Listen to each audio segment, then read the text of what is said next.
మిగిలినటువంటి సోదరులంతా కూడా వాళ్ళ వాళ్ళ భార్యలతో కలిసి ఆహ్వానం పలికారు అమ్మవారికి. రాజమార్గంలో మంగళ ఘటాన్ని అంటే ఒక పూర్ణ కుంభాన్ని స్థాపించారు. చందనము, అగరు, కస్తూరి, కుంకుమ మొదలైనటువంటి పరిమళ ద్రవ్యాలతోటి ఆ కలశం నింపారు. బ్రాహ్మణులు, ఋషులు, మహర్షులు వేదమంత్రాలతో ఆశీర్వాదం చేశారు. నర్తకీమణులు అద్భుతంగా నాట్యం చేశారు. మేళ తాళాలు మార్మోగిని. దీపాలు వెలిగించి ముత్తైదువులందరూ కూడా వచ్చి హారతులు ఇచ్చి పేలాలు చల్లారు. పేలాలు అనేవి పవిత్రమైనవి, పెళ్లిలో కూడా వాడతారు. లాజల హోమం అని. అంతేగాని మరవరాలు తీసుకురాకూడదు, పేలాలు దొరకలేదని. ఒక పెళ్లిలో అట్ట చేశారు. నేను చెడామడా అరిచి వెంటనే కనీసం పాపకార్న్ అయినది అంటే అన్న, ఏది దొరక్కపోతే. చూడండి, ఆ మరవరాలు శ్మశానంలో జల్లుతారు. భూతప్రేత పిశాచాలు తింటాయి, అవి పనికిరావు. మహాదేవి నగర ప్రవేశం చేసి తల్లిదండ్రులు ఇద్దరికి నమస్కారం చేసి వాళ్ళు ఆమెని ఇంట్లోకి తీసుకువెళ్ళి దిష్టి తీశారు.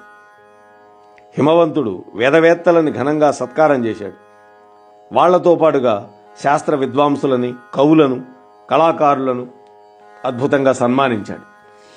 ఒక రోజున పర్వతరాజు స్నానాని కోసం గంగా నదికి వెళ్ళాడు. గిరిజాదేవి తల్లితోటి కుటుంబ సభ్యులతోటి కలిసి వాళ్ళ వీధి అరుగు మీద కూర్చొని. అప్పుడు నటరాజైనటువంటి శివుడు ఒక నటుని రూపంలో అక్కడ కనిపించాడు. ఎర్రటి వస్త్రం ధరించాడు. ఎడమ చేతిలో కొమ్ముబూర, కుడి చేతిలో డమరకం, భుజం మీద ఒక కంబళి, బుడబుక్కలవాడి వేషంలో వచ్చాడు. బూరాని ఊదుతూ ఉన్నాడు. డమరుకాన్ని మోగిస్తూ పాటలు పాడుతూ అనేక కథలు చెప్పి అద్భుతంగా నాట్యం చేస్తూ అక్కడ వాళ్ళందరినీ కూడా తన విద్యల చేత సమ్మోహితులను చేశాడు. అందరూ ఆనందపడ్డారు. దుర్గాదేవి పూర్వజన్మ సంస్కారం వల్ల ఏవేవో స్మృతులు చుట్టముట్టగా క్రమంగా ఆ పార్వతీదేవి స్మృతి తప్పిపోయి ఎట్ట ఎదుట శంకరుడు ప్రత్యక్షం కాగానే నమస్కారం చేసి, స్వామి నన్ను చేపట్టి అనుగ్రహించండి అని కోరింది. మేనకాదేవి ఒక బంగారు పాత్రలో రత్నాలు పోసి భిక్షుడికి కానుగ్గా ఇవ్వబోయింది. కానీ ఆ వచ్చిన ఆయన అన్నాడు, ఇవన్నీ నాకు అక్కర్లేదు, ఇదిగో నీ కూతురు పార్వతిని నాకు భిక్షగా ఇవ్వు అన్నాడు. మేనకాదేవి ఆశ్చర్యాన్ని, కోపాన్ని పొంది భిక్షుకుడిని నిందించింది. వెంటనే ఈ ముష్టివాడిని నగరం వెలుపలకు వెళ్ళగొట్టండి అని. ఇంతలో హిమవంతుడు వచ్చి జరిగిన దాన్ని తెలుసుకొని కోపం వచ్చింది. ప్రభువుల యొక్క ఆజ్ఞ మేరకు భటులు యాచకుడు రూపంలో ఉన్నటువంటి శివుణ్ణి బంధించబోయారు. కానీ అగ్నిసదృశుడైనటువంటి ఆయన్ను ముట్టుకోలేకపోయారు. పరమేశ్వరుడు అక్కడ వాళ్ళందరికీ ఒకసారి విష్ణువు రూపంలో, మరొకసారి బ్రహ్మ రూపంలో కనపడ్డాడు. వెంటనే ఆదిత్య రూపంలో కనపడ్డాడు, సూర్యుడు రూపంలో. పార్వతీ సహితుడై రుద్ర రూపంలో కనిపించాడు. తిరిగి శివుడు భిక్షుకు రూపాన్ని పొంది పార్వతీదేవిని భిక్షగా యాచించినా శివమాయా మోహితులైనటువంటి ఆ మేనకా హిమవంతులు ఆయన యొక్క కోరికను మన్నించల. వెంటనే శివుడు అంతర్ధానం అయిపోయాడు. ఆ తరువాత వారికి జ్ఞానోదయమై, అరెరే శివప్రభు మనలను, మన కన్నులను కప్పేశాడు అని వాళ్ళు అనుకున్నారు. ఈ జరిగిన వృత్తాంతమంతా నమ్మకంగా తెలిసినటువంటి దేవతలు ఒక విషయంలో వాళ్లలో వాళ్ళు ఆందోళన పడ్డారు. పరమేశ్వరుడు పార్వతీ పాణిగ్రహణం చేయటం సత్యం. హిమవంతుడు ఇష్టపూర్వకంగా కన్యాదానం చేస్తే దాని పుణ్య ఫలితంగా శివలోకంలో సారూప్యాన్ని పొంది ఆ పైన ముక్తి పొందుతాడు. ఎంత అద్భుతమైనటువంటి ఆలోచన చూడండి, ఎంత అద్భుతమైన విషయం ఇక్కడ మనకి వ్యాసుల వారు ఇస్తున్నారు. అతడు భూలోకాన్ని విడిచి వెళ్ళిపోతే ఎవరు? హిమవంతుడు. భూమికి రత్నగర్భ అనేటువంటి పేరు నిరర్థకం అవుతుంది. ఈ భరతఖండం తన పవిత్రతను కోల్పోతుంది. అదే కాకుండా అనేక మంది మహర్షులకు, సిద్ధులకు, సాధ్యులకు తపోభూమిగా ఉంటున్నది. సాక్షాత్తు గంగాదేవి అవతరించినటువంటి ప్రదేశం ఇది. మరి ఈ కొండ కనుక వెళ్ళిపోతే మోక్షం పొంది అలా కాకుండా ఈ హిమవంతుడు మేనక అయిష్టంగా కనుక కన్యాదానం చేస్తే, అంటే తన యొక్క ఆత్మ ఇక్కడే ఈ భరత భూమి మీద చిరకాలం ఉంటుంది. అంటే తాను ఇక్కడే ఉంటాడు, మోక్షం పొందే అవకాశం లేదు. కాబట్టి అతడి యొక్క మనసులోని ఇష్టాన్ని విరిచేయాలి, ఈ భరత భూమిని రక్షించాలి అని దేవతలంతా ఆలోచించారు. ఇలా ఆలోచించి వాళ్ళంతా బృహస్పతి దగ్గరికి వెళ్ళి ఆయనను హిమవంతుడి వద్దకు వెళ్ళి శివనింద చేసి హిమవంతుడి యొక్క మనస్సును విరగ్గొట్టి శివద్వేషం పుట్టేటట్టుగా చేయమని అడిగారు. దానికి దేవగురుడు శివనామాన్ని స్మరిస్తూ చెవులు మూసుకున్నాడు. శివ శివ అన్నాడు. ఓ దేవతలారా, చతుర్వేద పారంగతుడై అటువంటి నాకు మీరు చెప్పే పని తగినటువంటిది కాదు. నేను కనుక అలా చేస్తే ఆత్మద్రోహినవుతాను, నాకు నరకమే గతి. మీలో ఎవడో ఒకడు వెళ్ళి ఈ పని నెరవేర్చుకోండి, నేను చేయను. కావాలంటే ఆ పైన ఆ సప్తఋషులు ఉన్నారే వాళ్ళు వెళతారు, లేకపోతే ఇంద్రుడితో కలిసి మీరందరూ బ్రహ్మలోకం వెళ్ళండి, ఆ బ్రహ్మదేవుడే మీ కార్యాన్ని చక్కబెడతాడు అని ఉపాయం చెప్పి పంపించాడు. దేవతలంతా కూడా బ్రహ్మగారి కొలువుకు వచ్చారు, నమస్కారం చేశారు, విషయాన్ని వివరించారు. ఈ కార్యాన్ని సఫలీకృతం చేయమని కోరుకున్నారు. శివనింద అనే మాట చెవిన పడగానే విధాత కూడా విలపించాడు. ఓ బిడ్డలారా, సర్వ విపత్తులకు బీజరూపమైనటువంటి శివనిందని నేను చేయలేను. మీరే కైలాసానికి వెళ్ళి శంకరుణ్ణి ప్రార్థించండి అని చెప్పి పంపించేశాడు ఆయన కూడా. వాళ్ళంతా కైలాసానికి వెళ్ళి శంకరుణ్ణి స్తోత్రం చేసి విషయాన్ని సాదరంగా వివరించారు. ఆయన దేవతలందరినీ ఓదార్చి పంపించాడు. తమ కార్యం సిద్ధించిందని దేవతల సంతోషంతో వాళ్ళ వాళ్ళ స్థానాలకు వెళ్ళిపోయారు.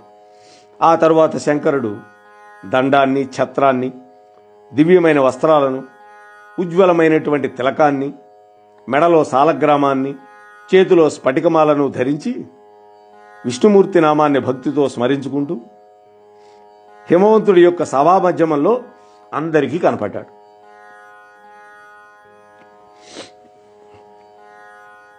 ఆ హిమవంతుడు మేనకా పార్వతులతో కలిసి సకల బంధువర్గంతో కలిసి సభలో ఉన్నాడు. మంచి వేషభూషలతో మనస్సును ఆకట్టుకునేటట్టుగా ఉన్నటువంటి బ్రాహ్మణ వర్చస్సుతో ఉన్నటువంటి ఆయన సభలోకి ప్రవేశించినటువంటి అటువంటి వైష్ణవోత్తముని చూసి హిమవంతుడు సపరివారంగా లేచి నిలబడ్డాడు. సంభ్రమాశ్చర్యాలతో స్వాగత సత్కారాలు చేసి సాష్టాంగ నమస్కారం చేశాడు. ఆ వచ్చినటువంటి శివుడికి, శివుడని వాళ్ళకి తెలియదు,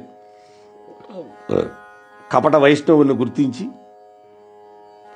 ఆ శైలసుత పార్వతీదేవి మనస్సులోనే 16 ఉపచార పూజా విధానాలతోటి అర్చించి నమస్కరించింది.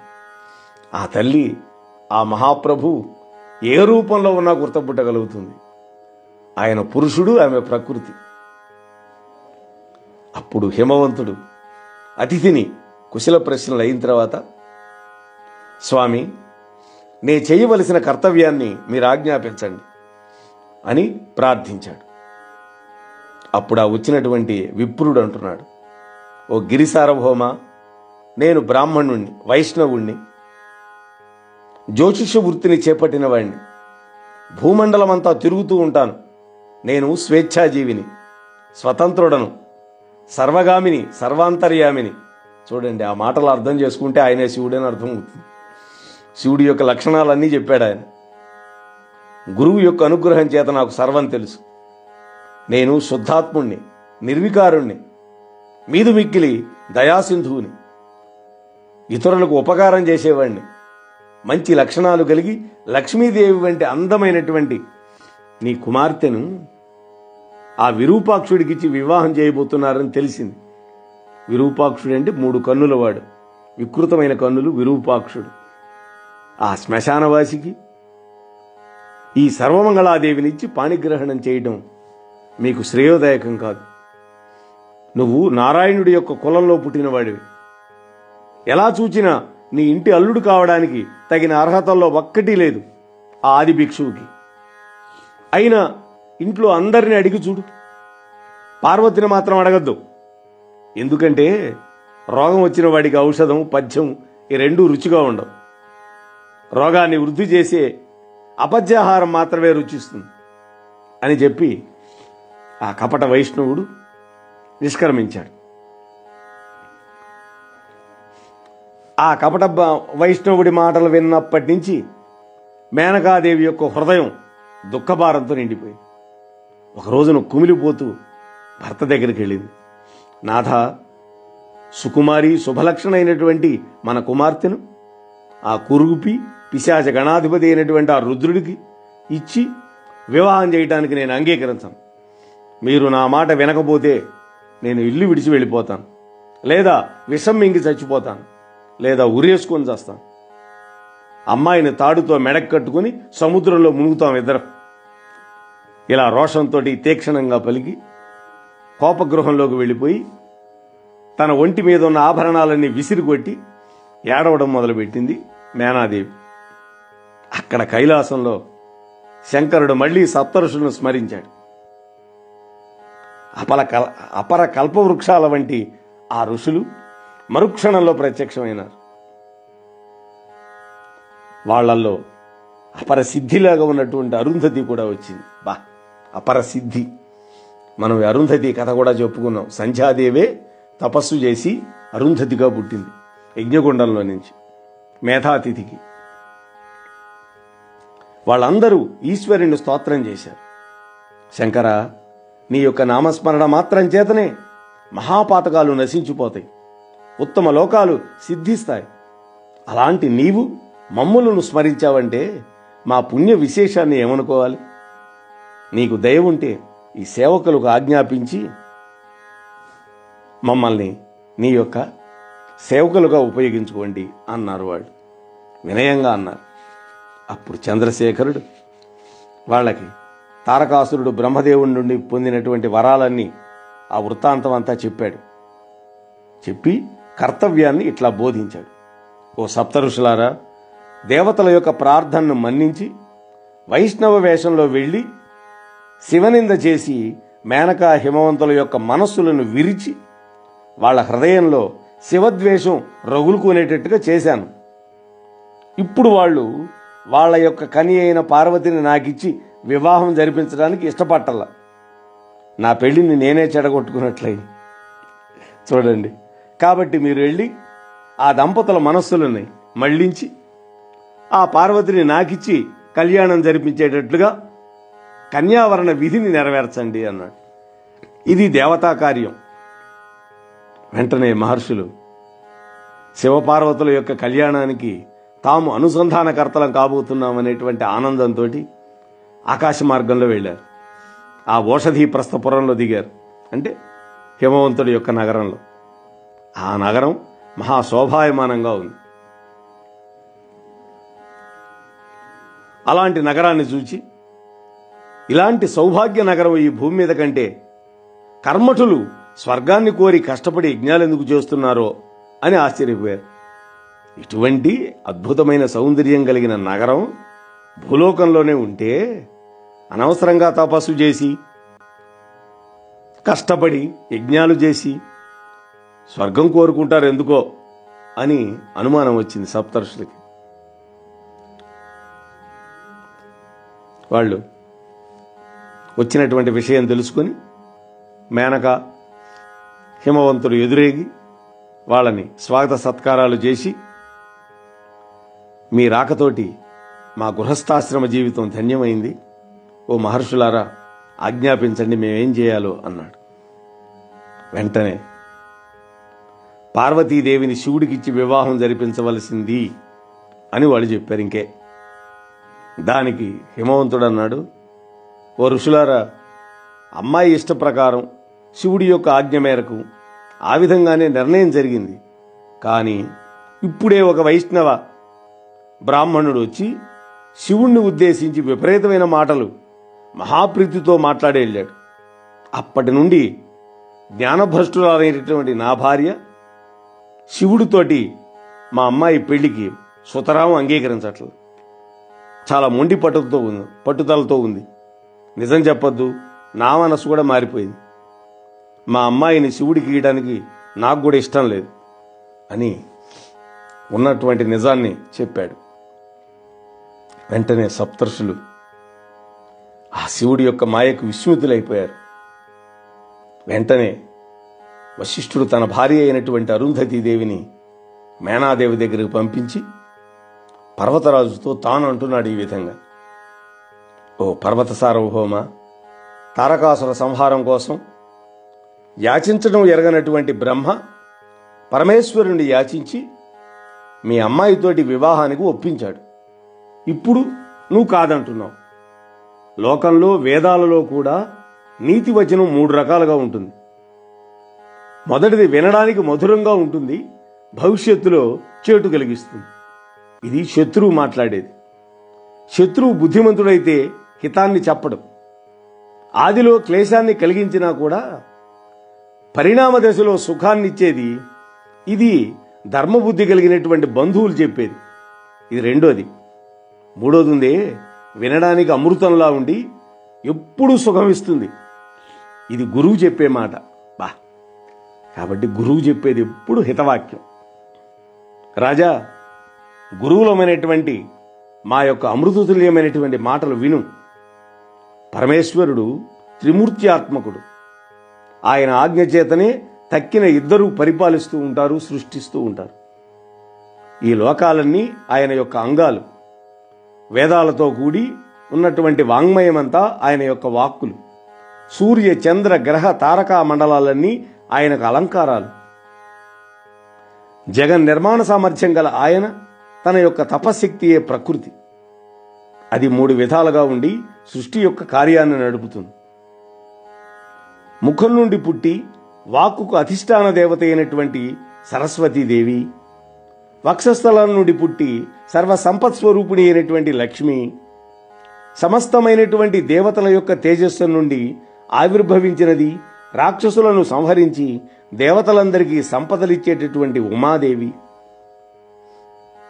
ఆమె దుర్గా, కాళీ, హైమవతి, కాత్యాయని, గౌరీ, శివ, భవాని, రుద్రాణి, శర్వాణి, సర్వమంగళ, అపర్ణ, మృడాని, చండిక, అంబిక, ఆర్య, దాక్షాయిణి, గిరిజ. ఇవన్నీ ఆ శక్తి యొక్క నామాలే. పర్వతరాజైనటువంటి నీ కూతురు కాబట్టి పార్వతి అని, మేనకా గర్భంలో పుట్టింది కాబట్టి మేనకాత్మజ అని ఆమెకు వ్యవహార నామాలు వచ్చాయి. ఆ తల్లి నీ భాగ్యవశం వల్ల నీకు కుమార్తెగా పుట్టింది. ఆమె సర్వోత్కృష్టురాలు. ఆమె 3 కాలాలలో ఈశ్వరుడికి అర్ధాంగి. కాబట్టి నీ కన్య అయినటువంటి పార్వతీదేవిని సంతోషంగా ఈశ్వరుడికిచ్చి పెళ్లి చేయి. నువ్వు ప్రీతిపూర్వకంగా ఇవ్వకపోతే ఆ తల్లి తన స్థానానికి తానే స్వయంగా వెళ్ళిపోతుంది. విధిబలం చేతనే అట్లా జరుగుతుంది. అది ఈశ్వరుడి ఆజ్ఞ. నీవే కన్యాదానం చేస్తే నీకు కీర్తి దక్కుతుంది. ఈ కన్యావరణ విధిని నెరవేర్చమని ఈశ్వరుడు మమ్మల్ని కోరితే సప్త ఋషులమైనటువంటి మేము నిన్ను యాచించడానికి యాచకులై వచ్చాం. మేము కాలు కదిపితే 14 లోకాలు తలకిందులవుతాయి. మా స్థానాలను సురక్షితంగా కాపాడుతున్నవాడు ఎవరో తెలుసా? ఈశ్వరుడు. కాబట్టి నీ కన్యని ఆ మహేశ్వరుడికిచ్చి నీ కీర్తిని దక్కించుకో. లోకంలో 10 కాలాల పాటు పసుపు కుంకాలతో చల్లగా వర్ధిల్లాలి అనేటువంటి కోరికతో ఉండే తల్లులంతా కూడా భవిష్యత్తులో నీ కుమార్తెనే ఆరాధిస్తారు. అందుకనే పెళ్లి సమయంలో ఆ మంటపం మీదకి తీసుకొచ్చే ముందు గౌరీ పూజ చేయిస్తారు అమ్మాయి చేత. ఎందుకని? గౌరీదేవిని గనక పూజిస్తే ఆమె మాంగళ్యం 3 కాలాల పాటు శోభిల్లుతుంది అని. ఓ కొండల రాజా, ఒక వ్యక్తి కొరకు సంపదలని, కులాన్ని, కుటుంబాన్ని నాశనం చేసుకోకూడదు. కులం కోసం, కుటుంబం కోసం వ్యక్తిని విడిచిపెట్టాలని సనాతనమైనటువంటి వేదధర్మం చెబుతోంది. పూర్వం అనరణ్యుడు అనేటువంటి మహారాజు బ్రాహ్మణుని వల్ల సంప్రాప్తించినటువంటి భయం కలవాడై తన కుమార్తెని ఆ బ్రాహ్మణుడికిచ్చి తన సంపదను రక్షించుకున్నాడయా. చివరి మాటగా చెబుతున్నాం విను. దక్షుడికి పట్టినటువంటి దుర్గతి నీకు పట్టకూడదు. కాబట్టి నీ కుమార్తె అయినటువంటి పార్వతిని పరమేశ్వరుడికిచ్చి వివాహం జరిపించు, శాశ్వతంగా భోగభాగ్యాలను అనుభవించు అని వాళ్ళు చక్కటి బోధ చేశారు.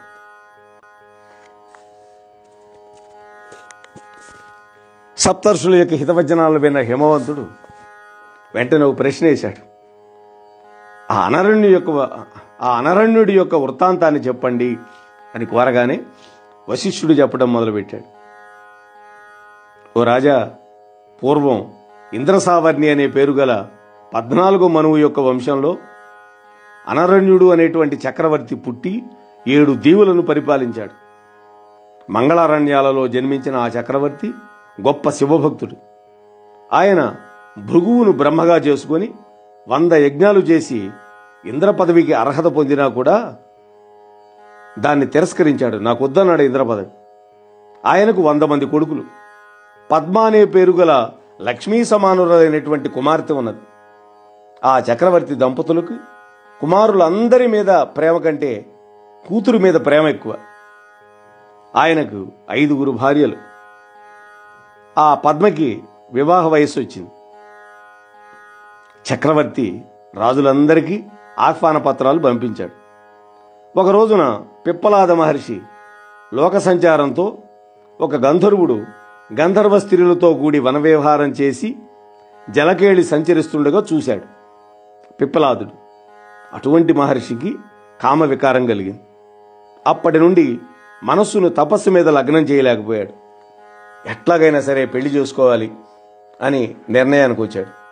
ఒక రోజున పుష్పభద్రా నదిలో స్నానం చేస్తూ ఉన్నటువంటి ఈ పద్మావతిని, ఈ సుందరాంగిని చూశాడు. అతడిలో ఉన్న కోరిక అధికమైంది. సమీపంలో ఉన్న చెలికెత్తలను వివరాలు అడిగాడు. వాళ్ళు ఆమె అనరణ్యుడు అనే చక్రవర్తి కుమార్తె అని చెప్పారు.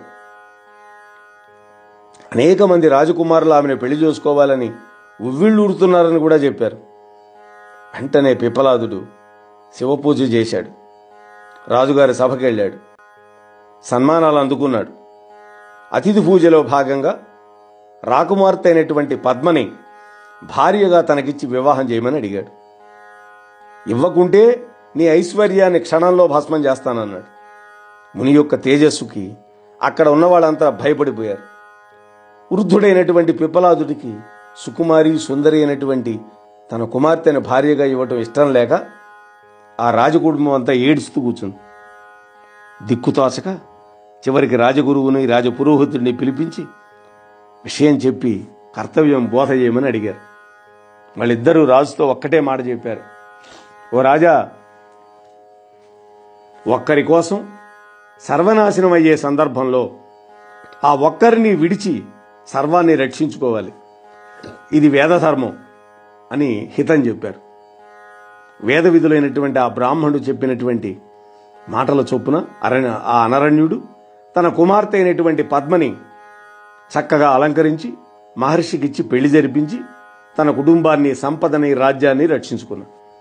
కాబట్టి నువ్వు కూడా పార్వతిని శివుడికిచ్చి పెళ్లి జరిపించి నీ సర్వస్వాన్ని రక్షించుకో, నీ 100 మంది కొడుకులను రక్షించుకో అని వాళ్ళు హితోపదేశం చేశారు.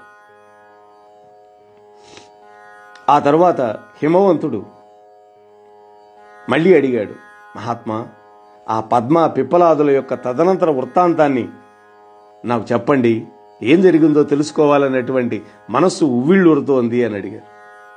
అప్పుడు వశిష్ఠ మహర్షి చెప్తున్నాడు, పిప్పలాదుడు పద్మను అరణ్యంలోని తన ఆశ్రమానికి తీసుకువెళ్ళాడు పెళ్లి చేసుకొని. అక్కడ ముని జపతపాలకి, ధ్యానానికి, ధర్మానుష్ఠానానికి, తపస్సుకి అవసరమైనటువంటి పరిచర్యలు, సేవలు చేసుకుంటూ త్రికరణ శుద్ధిగా భర్తని సేవించుకుంటూ ఆయనకు ఏ లోటు రాకుండా ఆశ్రమ జీవనం సాగిస్తోంది ఆ మహాతల్లి పద్మ. భర్త మనస్సెరిగి మసలుకుంటూ ఉంది. అన్యోన్యంగా ఆనందంగా ఉంటున్నారు వాళ్ళు.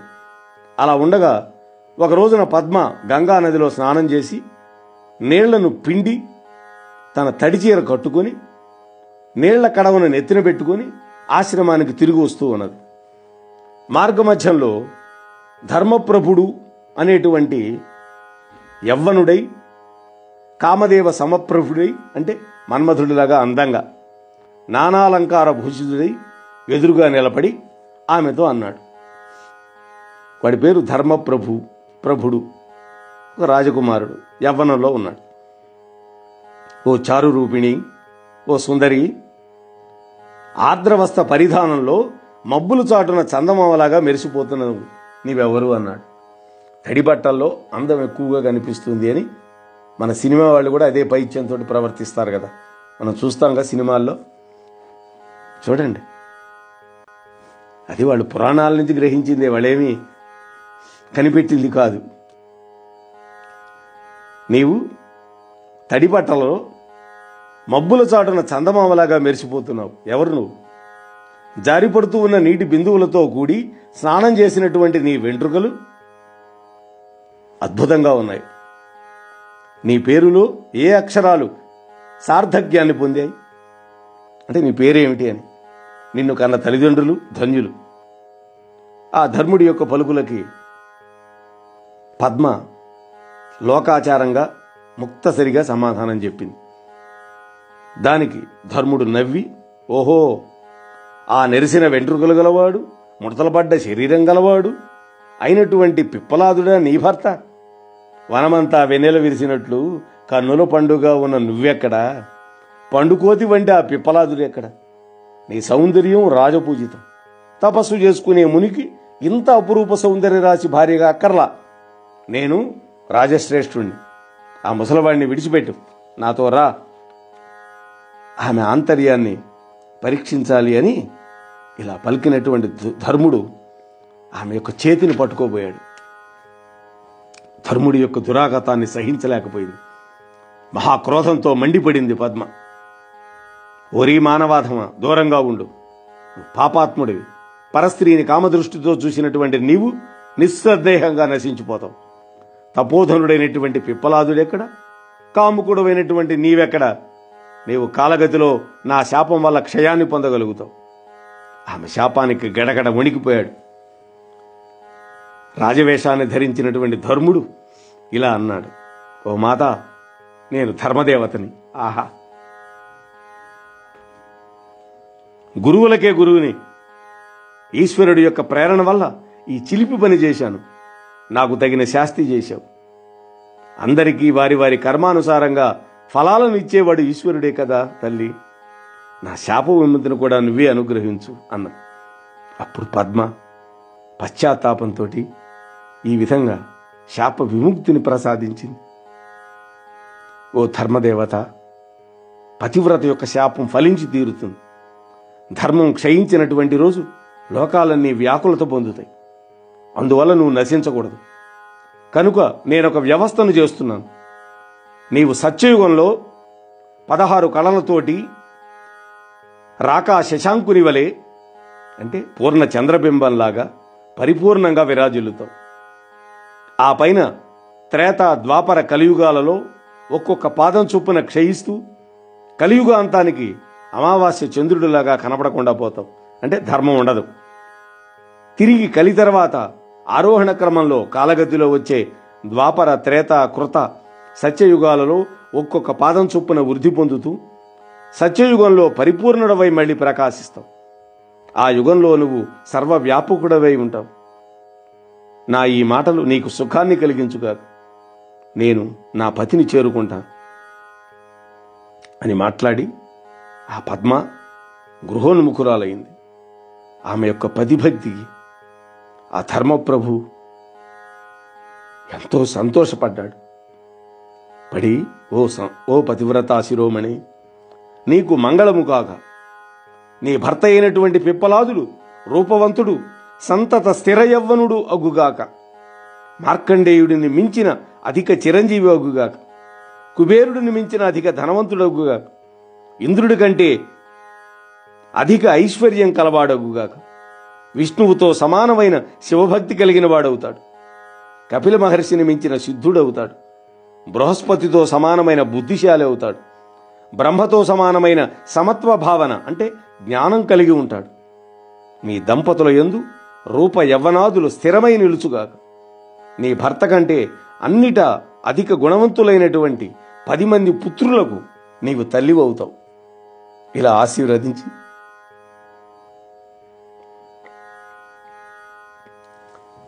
అక్కడ నిలబడ్డాడు ధర్ముడు. అప్పుడు ఆ తల్లి పద్మ ఆ ధర్మదేవతకి ప్రదక్షిణ నమస్కారాలు చేసి తన ఆశ్రమానికి చేరుకుంది. ధర్ముడు కూడా తన యొక్క నిజస్థానానికి వెళ్ళిపోయాడు. కాబట్టి ఓ పర్వతరాజా, నేను చెప్పినటువంటి ఈ చరిత్ర సారాన్ని బుద్ధి యందు ఉంచుకొని పార్వతిని శంకరుడికిచ్చి పెళ్లి జరిపించు.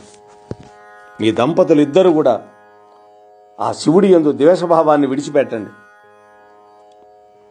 ఇవాళకి 7 రోజుల తర్వాత లగ్నాధిపతి అయినటువంటి చంద్రుడు తన కుమారుడైనటువంటి బుధుడితో కూడి లగ్నంలో ఉంటాడు. ఆ సమయంలో ఆనందంతో రోహిడితో కలిసి ఉన్నటువంటి శుభముహూర్తంలో మార్గశీర్ష మాసంలో సోమవారం రోజు కన్యాదానం చేయి అని చెప్పి ముగించాడు వశిష్ఠుడు. లగ్నం పెట్టేశాడు వశిష్ఠ మహర్షి. మార్గశిర మాసం సోమవారం. అలాగే లగ్నాధిపతి అయినటువంటి చంద్రుడు బుధుడితో కలిసి ఉన్నటువంటి లగ్నం, రోహిణీ నక్షత్రంతో ఉన్నటువంటి ముహూర్తం అది. అటువంటి ముహూర్తాన్ని ఈశ్వరుడి యొక్క కళ్యాణానికి నిర్ణయించి ఆ సప్తఋషులు ఇంకా ఉపదేశం చేస్తూ ఉన్నారు. మరి ఏం ఉపదేశం చేశారు అనేటువంటి విషయాలని ఈశ్వరుడి యొక్క దయతోటి రేపు మీతో మనవి చేసే ప్రయత్నం చేస్తాను. అంతవరకు సెలవు. స్వస్తి. మోహనవాణి తెలుగు పోడ్కాస్ట్ ఛానల్ ని లైక్, షేర్, సబ్స్క్రైబ్ చేయండి. ప్రక్కనున్న గంటను మ్రోగించండి.